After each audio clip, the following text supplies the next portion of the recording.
Kadalasan, kailangan mong maging mahusay na empleyado bago ka magpatakbo ng sarili mong negosyo. At merong resulta na mas magiging effective na empleyado ka kapag nakapagpatakbo ka na ng sarili mong negosyo. Basta wag mong samahan ng pride kasi pinanlalaba lang yun. Ang importante, merong purpose ang lahat ng ginagawa mo. Hindi natin palilipasin tong araw na to na hindi tayo magiging productive.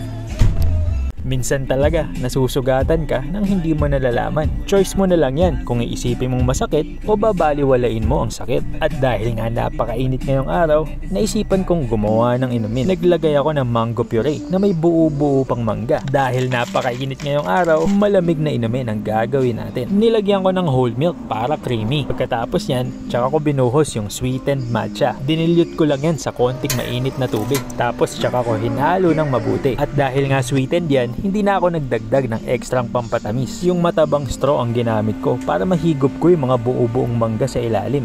Actually, napanood ko lang din to sa TikTok kaya naisipan kong gayahin. Alam mo naman, basta drinks ang usapan, infinite options ang meron yan.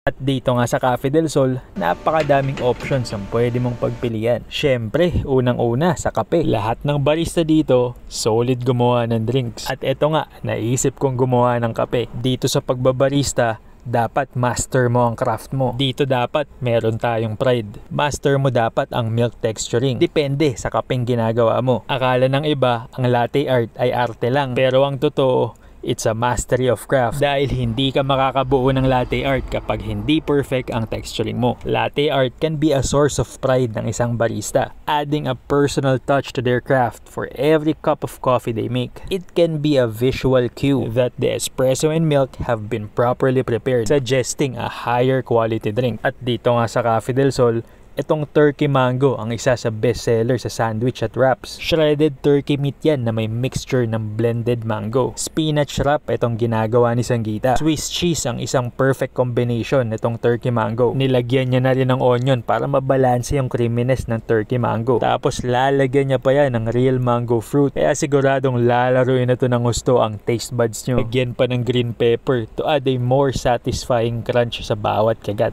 At para nga mas masarap, itinost pa ito saglit ni Sanggita. No wonder kaya ang daming bumabalik-balik sa sandwiches and wraps ng Cafe del Sol. Sino ba naman ang hindi mag-i-enjoy sa ganitong kasarap na wrap? From services and products, lahat yan the best dito sa Cafe del Sol. At ito nga, 5:30 na ng hapon at closing na kami dito sa Bayshore Mall branch. After nga dito, pupunta ako saglit sa beach para mag food trip. At less than 5 minutes drive, andito na nga ako sa Smith Cove Beach. Sobrang accessible nito at nasa tabi lang ito mismo ng kalsada. Kakatapos nga lang umulan kaya wala masyadong tao dito. Kaya ayan, madami tayong lamesa dito na pwedeng pwestuhan. Binaon ko nga yung turkey mango wrap na ginawa ni Sanggita. Dito ko kakainin para mas presko at maganda ang view.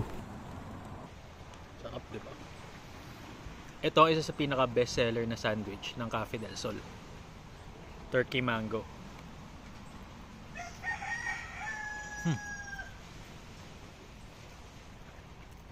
Yup. Namiss ko na mag-mango kanina. Kaya gumawa ako nung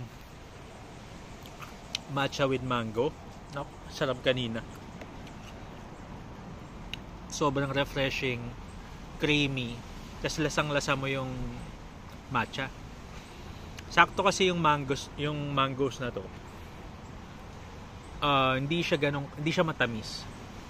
So basically, yung matcha namin, yung matcha kasi ng Cafe del Sol, sweetened. So, pag hinalo mo dito sa mango na to, sakto, balancing-balance. Tapos, yung creaminess ng gatas, sarap. Cheers!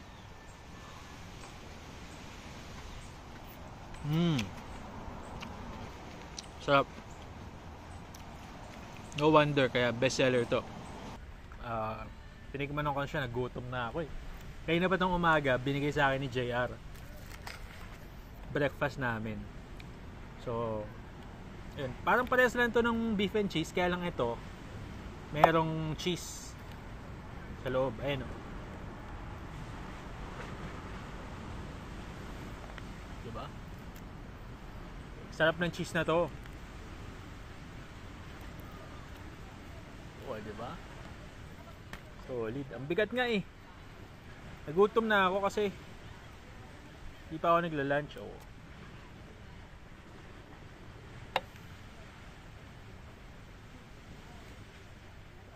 Diba?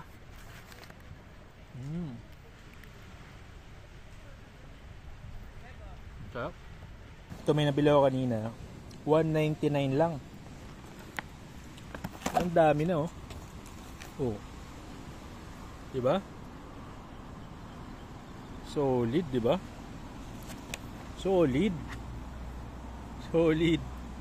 Oh, nangaw pa. Sarap po. Sobrang solve na naman ang food trip natin today. Malamang-lamang yan. Isang araw na naman tayong di kakain para matunawan tayo.